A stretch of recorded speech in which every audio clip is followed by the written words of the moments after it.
Assalamualaikum warahmatullahi wabarakatuh. Halo Bapak, Ibu, dan sahabat belajar. Bagaimana kabarnya? Semoga senantiasa sehat walafiat dan tetap semangat belajar. Pada kali ini, kita akan belajar tentang manajemen perubahan dengan topik pendekatan kontingensi. Pendekatan kontingensi ini merupakan salah satu dari teori organisasi. Ya. Sebetulnya ada beberapa macam teori organisasi, di antaranya yaitu Pet-Goal Theory dari Robert House, kemudian teori organisasi klasik, ada juga pendekatan atau teori prosesula, dan lain sebagainya. Namun pada malam hari ini kita akan mempelajari tentang pendekatan atau teori kontingensi.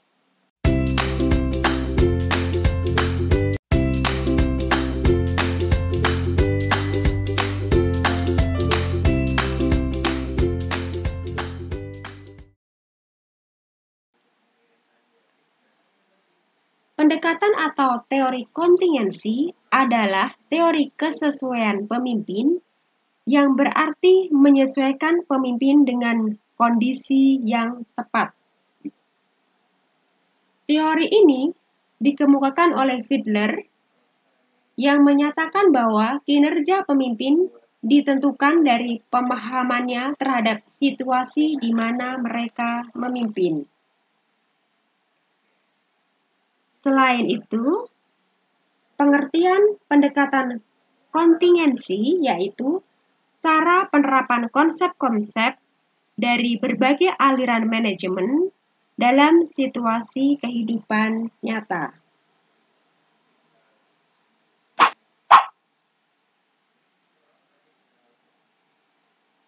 Dalam kerangka konseptual menyeluruh, untuk pendekatan kontingensi, terdapat 3 bagian penting yang harus diperhatikan, yaitu pertama, lingkungan, kedua, konsep-konsep dan teknik-teknik manajemen, dan yang ketiga, hubungan kontingensi antara keduanya, yaitu nomor 1 dan nomor 2. Pemahaman terhadap hubungan-hubungan kontingensi ini memberikan berbagai pedoman bagi praktek manajemen yang efektif dan efisien.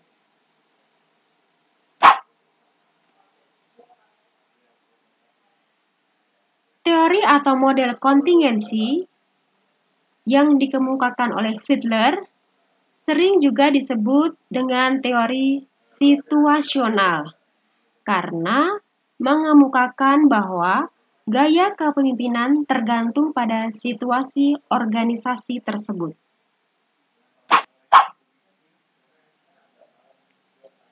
Untuk selanjutnya, kita akan belajar tentang tipe variabel kepemimpinan. Menurut Fiedler, terdapat 2 tipe variabel kepemimpinan. Yang pertama, leader orientation. Yang kedua, situation favorability.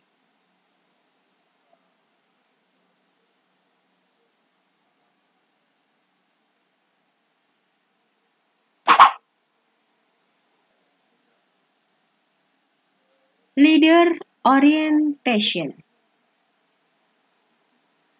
Di sini dapat dijelaskan tentang apakah pemimpin pada suatu organisasi berorientasi pada relationship atau berorientasi pada tugas. Kemudian, leader orientation diketahui dari skala semantik diferensial dari rekan yang paling tidak disenangi dalam organisasi atau least preferred coworker atau LPC. Berikut adalah contoh kuesioner LPC. Yang pertama, kata sifat menyenangkan Kemudian lawan katanya tidak menyenangkan. Yang kedua ramah, lawan katanya tidak ramah. Kemudian rejecting, lawan katanya accepting. Menegangkan, lawan katanya tenang, dan sebagainya. Nah, di sini responden atau subjek mengisi atau boleh juga melingkari atau memberi tanda mana-mana yang sesuai dengan kepribadiannya. Ya. Misalnya, nomor 1, menyenangkan, lawan katanya tidak menyenangkan, ini diisi dengan skor ini 7, ya. Ini 7, ya. Kemudian untuk sifat ramah ini diisi skor 6. Kemudian yang ketiga, rejecting diisi dengan skor 7. Ini lebih ke accepting ya. Kemudian menegangkan dengan tenang ya. Ini diisi skor 7 ya. Kemudian renggang, lawan katanya dekat, ini diisi skornya ini 6 dan seterusnya. Nah, dalam penilaiannya, bila nilai skor yang didapat dari kuesioner tersebut berada di atas atau sama dengan 73, maka subjek yang mengisi kuesioner tersebut memiliki gaya kepemimpinan relationship oriented. Sedangkan apabila skor yang didapat berada di bawah atau sama dengan 64, maka subjek yang mengisi kuesioner memiliki gaya kepemimpinan task oriented atau berorientasi pada tugas. Dan apabila skor berada pada range nilai 65 sampai 72, maka gaya kepemimpinannya adalah mixture atau campuran. Dan ia berhak untuk memilih mana gaya kepemimpinan yang lebih ia sukai. Nah, Fiedler juga mengasumsikan bahwa gaya kepemimpinan seseorang bersifat tetap atau tidak akan berubah. Situation favorability. Situation favorability adalah sejauh mana pemimpin tersebut dapat mengendalikan suatu situasi yang ditentukan oleh 3 variabel situasi, yaitu leader-member orientation atau LMO. Ini merupakan hubungan pribadi antara pemimpin dengan para anggotanya. Kemudian, task structure. Ini merupakan tingkat struktur tugas yang diberikan oleh pemimpin untuk dikerjakan oleh anggota organisasi. Kemudian, position power. Position power merupakan tingkat kekuasaan yang diperoleh pemimpin organisasi karena kedudukannya. Nah, apabila situation favorability tinggi, jika leader member orientation baik, task structure tinggi, dan position power besar.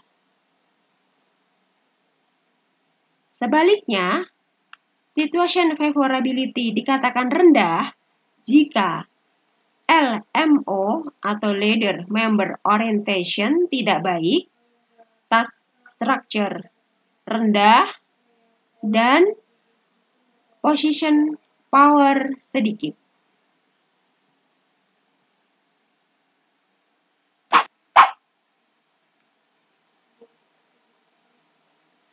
Pendekatan kontingensi dikembangkan oleh berbagai pelaku usaha dalam berbagai bidang keahlian, seperti manajer konsultan, dan peneliti. Tugas manajer dalam pendekatan kontingensi adalah mengidentifikasikan teknik mana pada situasi tertentu, di bawah keadaan tertentu, dan pada waktu tertentu akan membantu pencapaian tujuan manajemen. Bapak, Ibu, dan sahabat belajar yang saya cintai, jika kita menerapkan aplikasi teori kontingensi ini, apa sih manfaatnya? Apa sih keuntungannya kalau kita menggunakan teori kontingensi ini? Nah, teori ini dapat digunakan untuk menjawab pertanyaan-pertanyaan mengenai kepemimpinan seseorang dengan berbagai tipe organisasi. Teori ini juga dapat digunakan untuk memprediksi seseorang yang telah bekerja dengan baik pada satu posisi dalam suatu organisasi. Akan sama efektif apabila dipindah pada posisi yang berbeda. Berikutnya, teori ini juga dapat memberikan perubahan-perubahan hubungan baik manajemen atas dengan manajemen bawah.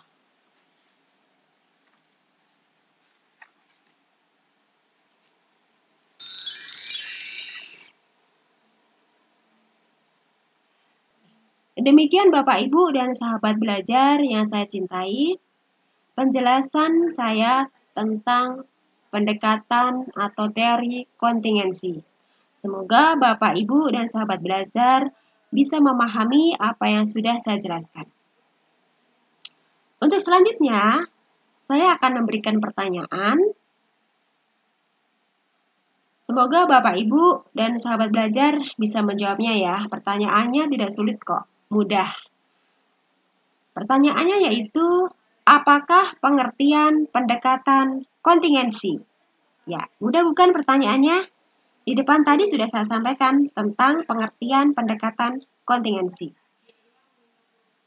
Semoga Bapak Ibu bisa menjawab pertanyaan dari saya ya. Untuk jawabannya bisa dituliskan pada kolom komentar di bawah ini. Dan untuk mahasiswa dan mahasiswi IBM ASMI, jawaban bisa diupload di e-learning. Oke Bapak Ibu, Alhamdulillah materi kita pada hari ini tentang pendekatan kontingensi telah selesai. Semoga apa yang saya sampaikan bermanfaat dan apabila ada kesalahan, saya mohon maaf sebesar-besarnya. Akhir kata, billahi taufiq wal hidayah. Wassalamualaikum warahmatullahi wabarakatuh.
Situation